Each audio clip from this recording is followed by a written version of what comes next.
Welcome back to the module 2 of this course, Ultrafast Optics and Spectroscopy.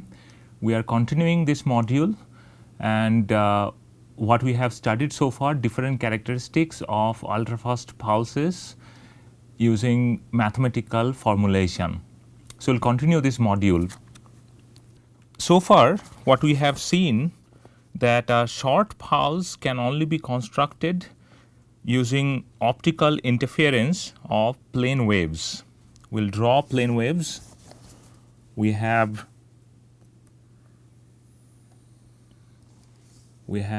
one wave, plane wave like this, and we will consider slightly different frequency represented by different color.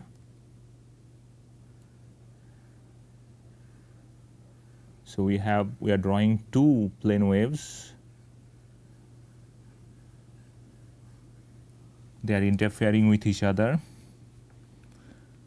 We will select one more color, one more frequency component.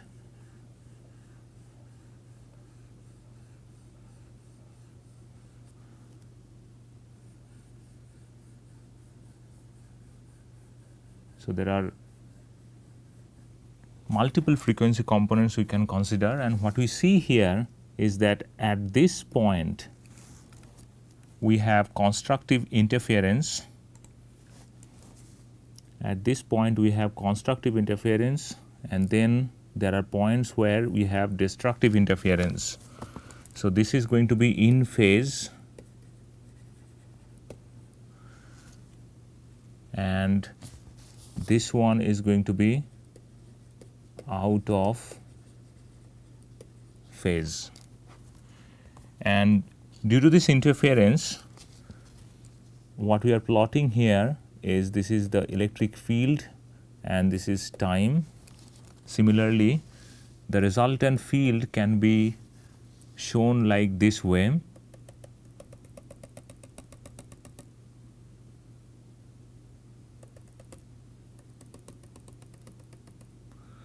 This dot line just to guide our eye. So, what we see is that the resultant field is varying like this way, which is nothing but a pulse.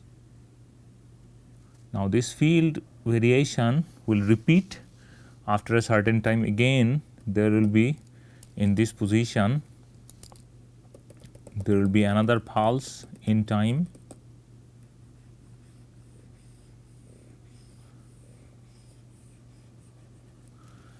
And it will go on like this way. So, I am plotting here again resultant electric field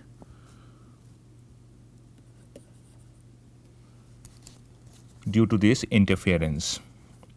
And often we have pointed out that this field can be expressed, isolated pulse can be expressed as AT multiplied by e to the power I omega naught t minus k naught z.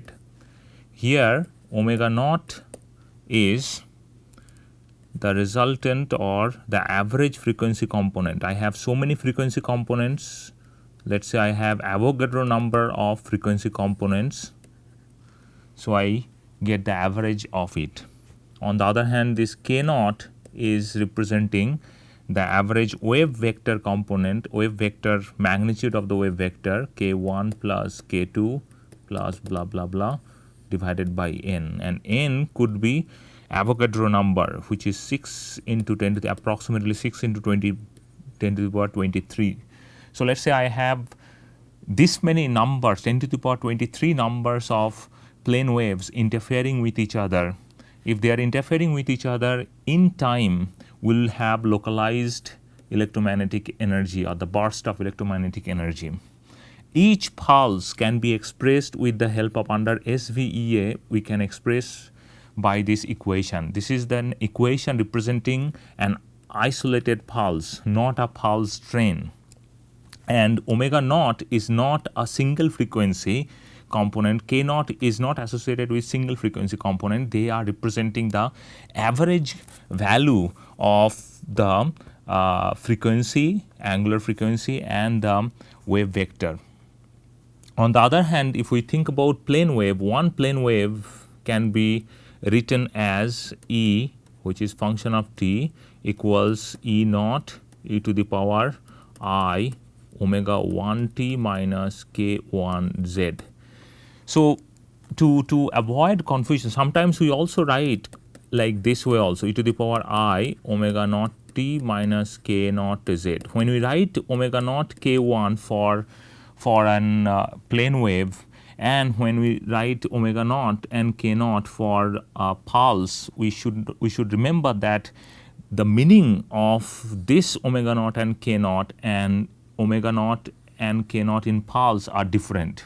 In the pulse, it is representing the average values, and in plane wave, it is representing its characteristic frequencies and the wave vector. So generally, to avoid this confusion, we generally use we do not use omega naught k naught z. We use omega 1 k 1 z to represent plane wave. And for plane wave, it is single frequency component, and for a pulse, it is actually multiple frequency component. And this AT is the field envelope. This is called field envelope. How the modulation of the magnitude will occur. And this field envelope is nothing but this dotted line. So how this modulation will occur, that will be defined by this envelope function. So this envelope function, if we add this tip of this, then we get this envelope function, and this is represented by AT here.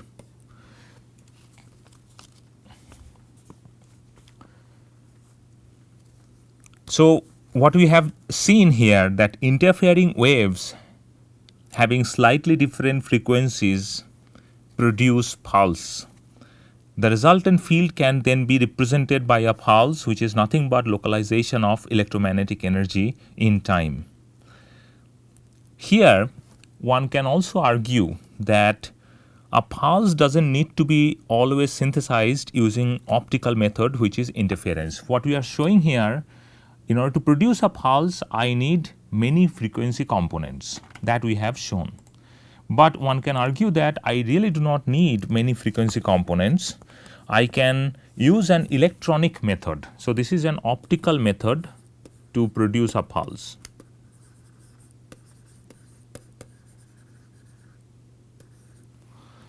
But I can have electronic method as well. And in this method, what we can consider, I can write down a circuit. I have a source, then it is connected to a light source,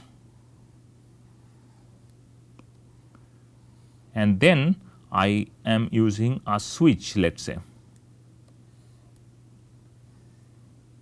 So if I have this circuit, then I can switch on and off. This is a switch, so I can make it on or off, and I'll assume that this is a light source, rather this is a monochromatic light source, let's say.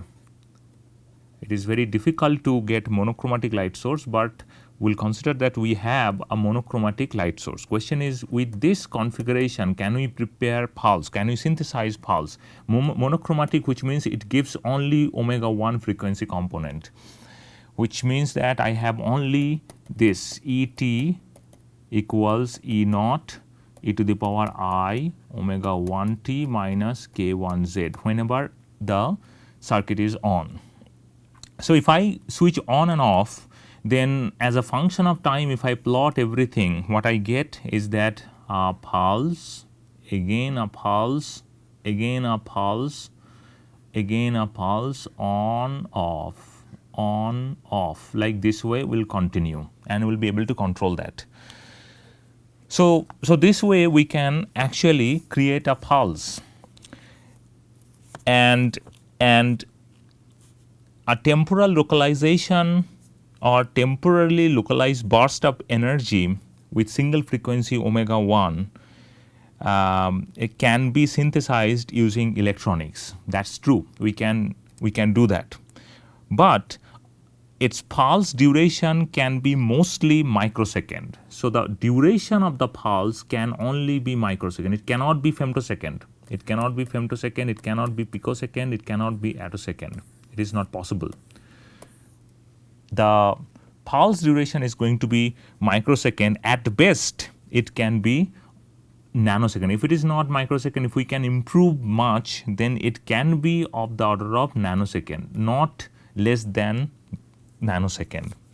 It's because the response time of electronics is nanosecond. When we switch on and off, if we look at this pulse, it is nothing but I'm switching on and off. So this is 0 voltage. Suddenly I have something, then again certain value, and then I'm closing it. So the time by when I can switch on a particular device with an electronics, it is going to be nanosecond, because the response time of all electronics is going to be nanosecond, 10 to the power minus 9 second. It cannot be faster than a nanosecond. So the ultimate time resolution of this kind of idea, synthesizing of pulse, will depend on how quickly we can switch on and off.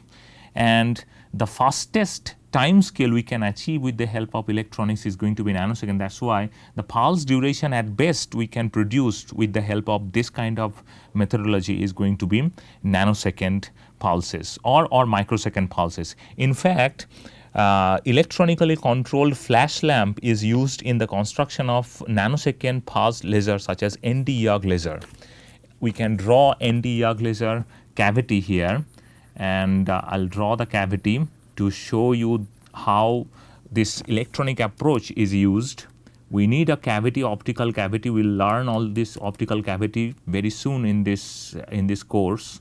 This optical cavity is prepared with the help of two mirrors facing each other, and then I have this lasing medium, which is nothing but ND-YAG rod. This ND-YAG rod is very common laser medium which we use in the synthesis of nanosecond pulses. And then this rod has to be excited, this medium has to be excited. We do this excitation with the help of a flash lamp, and this flash lamp is nothing but an electronically controlled flash lamp, and this is called flash lamp. Flash lamp, and in flash lamp what we do is this on and off. So basically it's flashing, but the time scale by which we can do this flash is going to be microsecond to nanosecond, and this is purely electronically controlled flash lamp. Electronically controlled flash lamp. So it is very important that we realize that a short pulse such as picosecond, femtosecond and attosecond can only be synthesized using optical interference method only. This is why often we say that an ultrafast laser cannot be externally triggered. See, if we think about this ND-YAG nanosecond laser, this can be externally triggered. Externally triggered, what does it mean? It means that I can operate this externally. I can operate this change of this on and off for this flash lamp externally or electronically, and then I can get the output. So I can trigger it externally, but ultrafast laser sources cannot be triggered externally, just because there is no electronics available currently which can trigger with that kind of time scale, femtosecond or picosecond time scale. Is way too slow. All electronics are way too slow for the ultrafast laser system. That's why we have to always use its internal trigger to externally trigger rest of the devices such as pulse, nozzle, counting electronics and etc. Ultrafast laser system cannot be triggered in the counting experiment. It cannot be triggered externally. It has to be triggered internally. So these are the concepts which we have already developed in this module.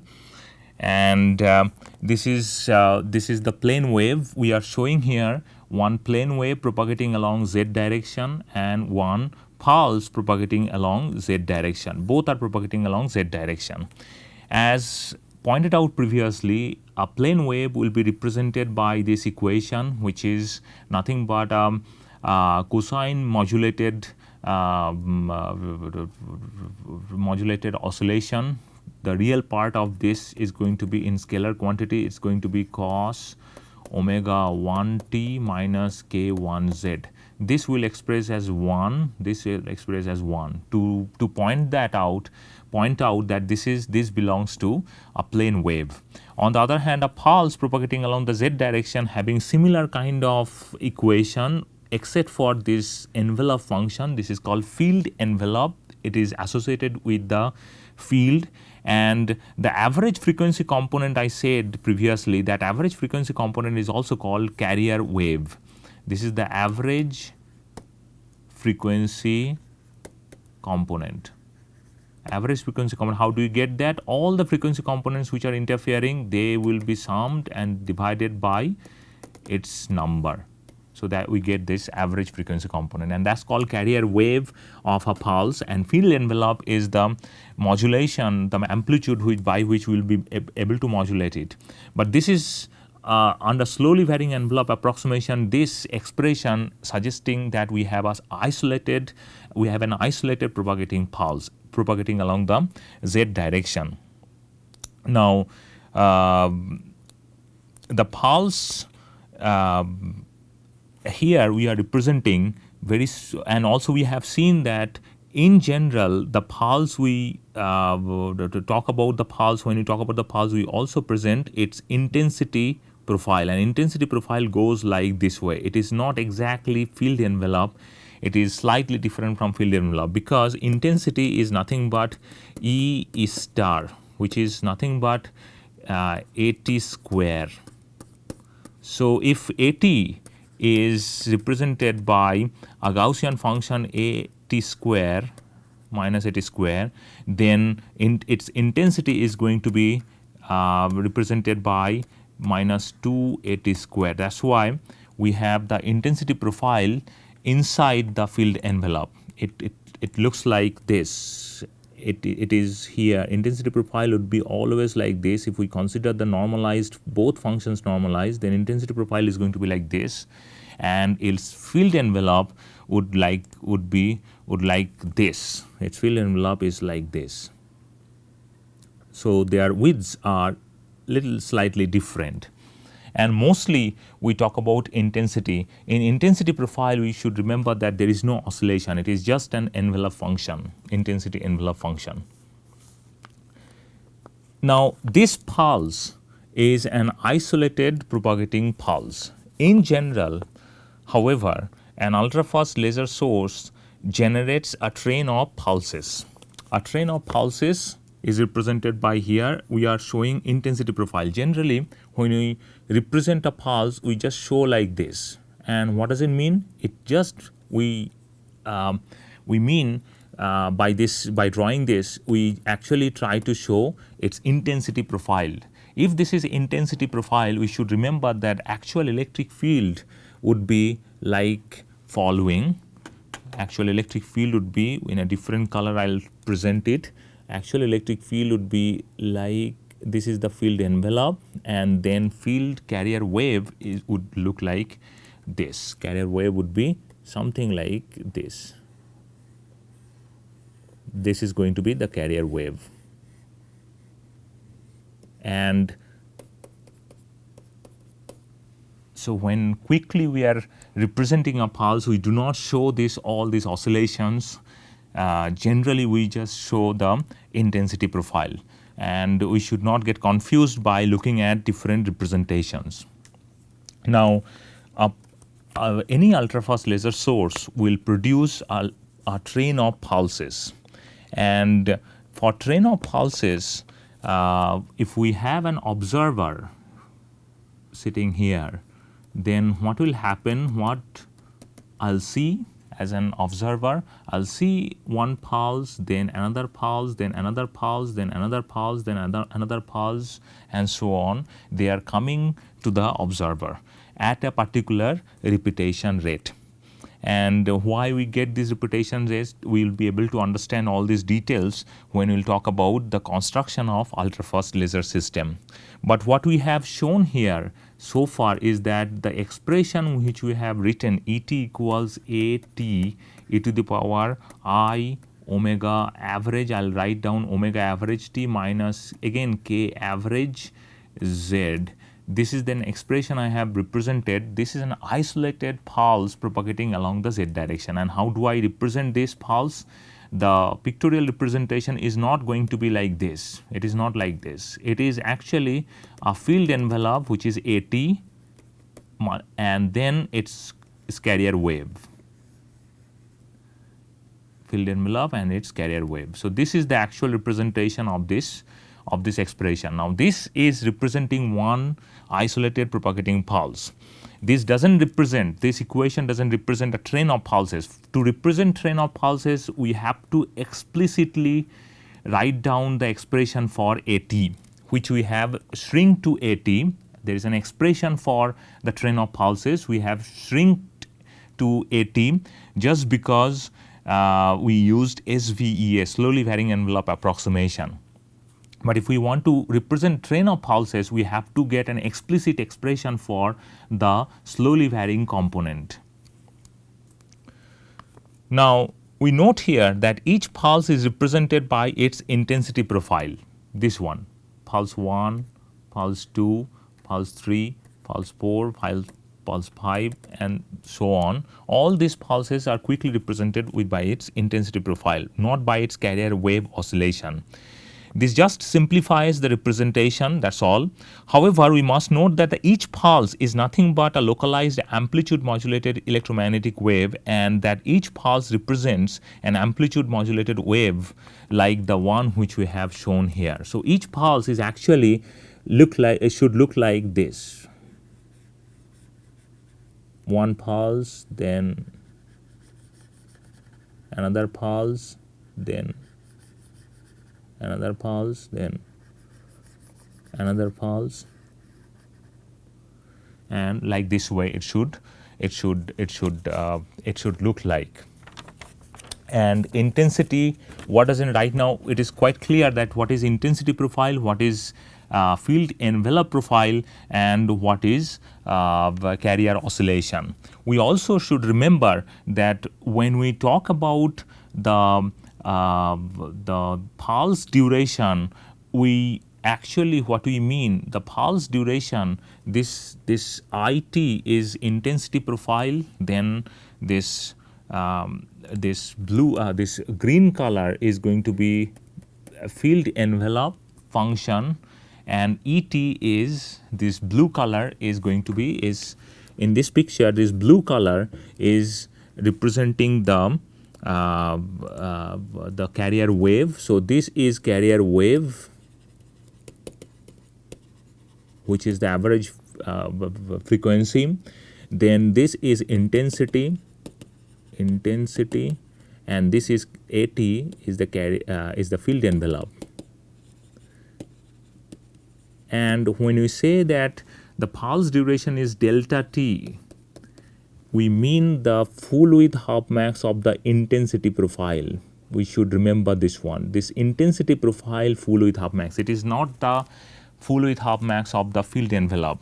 And if we have an intensity profile like this, which can be represented by e to the power minus 2at square that we have shown, then it is the full width half max is going to be delta t, and we remember that this is centered at t equals 0, which means that at delta t by 2, at t equals delta t by 2, this time the intensity will drop down to half of its maximum value. Maximum value is here, I max. So delta t is related to its full width half max of the intensity profile, not of the field envelope profile.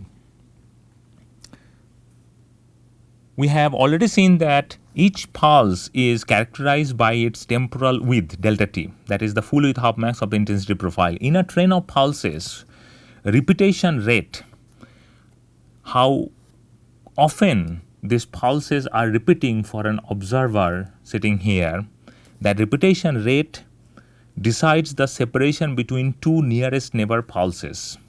If TR is the repetition rate, then 1 by TR is the repetition time, which is represented by this. This temporal separation of neighboring pulses is the repetition time. Most of the ultrafast laser systems work at a repetition rate ranging from TR can range from 1 Hz to 1 megahertz. These are the options right now available. If W is the energy per pulse, which means the energy content for each pulse, how can I get that? If I direct this pulse to a power meter, then power meter, what it does, it gets an integrated intensity. Integrated intensity, time integrated intensity is nothing but the energy. How much energy content I have in each pulse, and if the total energy content each pulse having W, that can be expressed in joule, then we can define two quantities. One is peak power, that is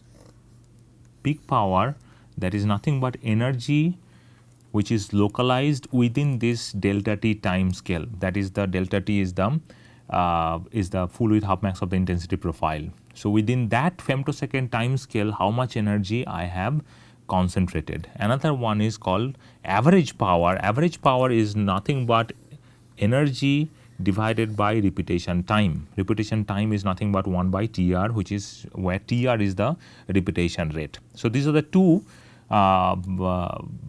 important terminologies for the laser system. Peak power depends on the full width half max of the each intensity profile, which means that is the pulse duration of the pulses. It depends on the pulse duration. Delta t is the pulse duration, and average power depends on the repetition time. So let's say we have and these two quantities are, we often use these two quantities to define an ultrafast laser source. We can take a look at the technical specification of a commercially available ultrafast laser system, and now if we look at the technical specifications, we'll be able to understand what does it mean by each specification. Here we have taken an example of Spitfire AC, which is manufactured by Spectra Physics. There are many other vendors such as Coherent, KM Labs. They can also manufacture femtosecond laser system.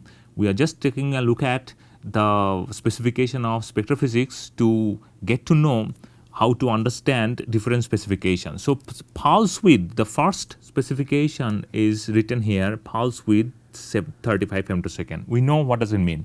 Pulse width, when we say pulse width 35 femtosecond, is the intensity profile, full width half max of the intensity profile. So this is my intensity profile, and 35 femtosecond is going to be full width half max of that profile. Repetition rate, we know, for an example, we can take this option 1 kilohertz, which means that I have each pulse coming at a particular rate, and the repetition time is going to be 1 millisecond. So in every 1 millisecond we are getting one pulse.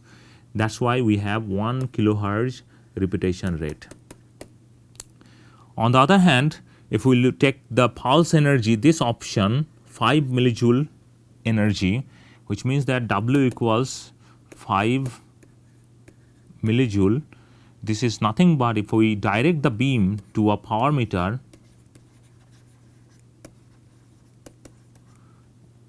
what does it do? It actually integrates the intensity over the time, and it gives me 5 millijoule energy.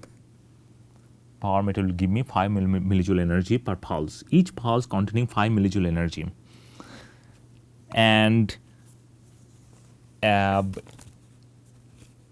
average power, there is an average power section here, and if we see that average power we can calculate, because we know P average is nothing but W divided by 1 by repetition rate, which is nothing but for this we have, for the specification we have selected, it is 5 millijoule per pulse energy divided by 1 by TR, which is nothing but 1 by 1000 second inverse hertz, which gives me 5 joule per second, which is nothing but 5 watt. So this 5 watt is connected to 5 millijoule energy for a repetition rate 1 kilohertz repetition rate. So what does it mean? It means that in every 1 millisecond I will have one pulse coming out of this source, and this is and within this 1 millisecond time scale, I have been able to localize the energy, W amount of energy I have been able to localize. That's exactly what it means. And mostly in the experiments, average power will contribute to the total thermal heating. On the other hand, peak power will contribute to the nonlinear effects which we see during the propagation of the ultrafast pulse through the medium. So whatever we have seen so far is a spectrophysics Spitfire can produce a pulse as short as 35 femtosecond. Many other systems can be manufactured by Coherent and Chem Labs and many other vendors. Perhaps right now there are many vendors available. They can also produce similar short pulses. But one question is obvious right now. When you say that I have a pulse centered at 800 nanometer, this is my pulse spectrum, and the temporal width, this time domain representation is going to be here, and this is let's say 35 femtosecond. So this is the specification. Given this specification, one question is obvious: is there any limit of the shortest pulse duration which can be synthesized at a particular center wavelength? Let's say I have center wavelength 800 nanometer. When I say center wavelength, it doesn't mean that pulse is made of one single frequency component. It just suggests that center frequency component is nothing but the average frequency component. So I have many other frequency components present here. They all contribute, produce these constructive, destructive interferences, and then we get the pulse. But we name it with the help of center frequency component. We say that it is 800 nanometer pulse. Now question is, at the 800 nanometer pulse, if I try to reduce the pulse duration, then I definitely need more frequency component, because we know that time bandwidth product delta nu delta t is going to be constant.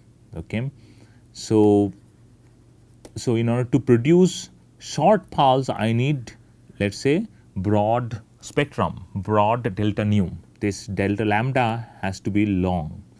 Now, if I think of a situation that I have enough bandwidth to produce which will help me reduce the pulse duration. Question is, can I achieve the shortest duration pulse? What would be the shortest duration pulse I can achieve at 800 nanometer? So in order to answer this question, we have to think about the oscillatory part. At 800 nanometer center frequency, I have these oscillations. Okay. And there are so many oscillations present in the 35 femtosecond pulse. 35 femtosecond, which means the intensity profile would be like this. The dotted line is representing the field envelope, and this would represent the intensity profile. And 35 femtosecond, it means that this width is 35 femtosecond. Now in 35 femtosecond, there are so many oscillations present. If I assume that I have been able to compress a pulse, which means I am reducing number of oscillations, and I am trying to compress a pulse. And if I compress a pulse, I can assume that in the end I may have only single oscillation present. I cannot imagine a pulse which is having less than one oscillation. I should have at least one oscillation in the pulse. Now, if I have only one oscillation in the pulse at 800 nanometer, then I can find out the frequency for associated with 800 nanometer and the optical period. Frequency can be calculated very easily. C by lambda. C is 3 into 10 to the power 8 meter per second, and lambda is 800 nanometer. We can directly calculate it, and then from nu I can get the optical period. Optical period, what does it mean? This time scale from here to here. What is the optical period of the oscillation? One oscillation, how long does it take? And we see that at 800 nanometer center frequency, the optical period is going to be 2.7 femtosecond. What does it mean? It means that in order to sustain a pulse, the shortest duration pulse which I can produce at 800 nanometer is going to be 2.7 femtosecond. It cannot be less than 2.7 femtosecond, because if we make it less than 2.5 femtosecond, then we do not have one single oscillation even in the pulse, which is not possible. So it is quite clear that an ultrafast pulse at 800 nanometer center wavelength cannot be shorter than 2.7 femtosecond. In order to obtain a pulse shorter than 1 femtosecond, we need to shorten the wavelength itself, or optical cycle. This is why an attosecond pulse cannot be generated in near infrared or visible regime. What I need to do, if I want to reduce this pulse duration further here, what I need to reduce the optical cycle, which means I can reduce the instead of this long optical cycle, I have to use this short optical cycle. And short optical cycle means you have lambda which is much less than 800 nanometer. I have to reduce the lambda. So I have to go for the X-ray regime. So attosecond pulse can be produced only in the extreme ultraviolet or X-ray regime of electromagnetic radiation. It cannot be produced in the visible range or the near IR, because of optical cycles are too long for attosecond pulses. We have already seen that a pulse with center wavelength 800 nanometer exhibits optical period of 2.7 femtosecond. On the other hand, pulse duration is represented by the full width half max of the intensity profile. Duration of a typical ultrafast pulse, which is frequently used in the lab measurements, is, let's say, 100 femtosecond. So we have seen that this oscillation period is at 800 nanometer. This oscillation period is 2.7 femtosecond. This is why in a 35 femtosecond pulse, I have 35 femtosecond is the full width half max of the intensity profile. So in 35 femtosecond pulse, I have many such oscillations present in the pulse. And 2.7 femtosecond is the minimum oscillation I should have. On the other hand, the pulse duration is 35 femtosecond. So both oscillation as well as the time by which this envelope function is changing, both are too short, too fast with respect to any electronics. Within this time scale, intensity profile variation occurs. Within this 35 femtosecond intensity variation occurs, but response time of all time sensitive detectors such as photodiode, photomultiplier tube, CCD camera, etc. is mostly nanosecond. So if we look at this time scale and compare with the response time of electronics,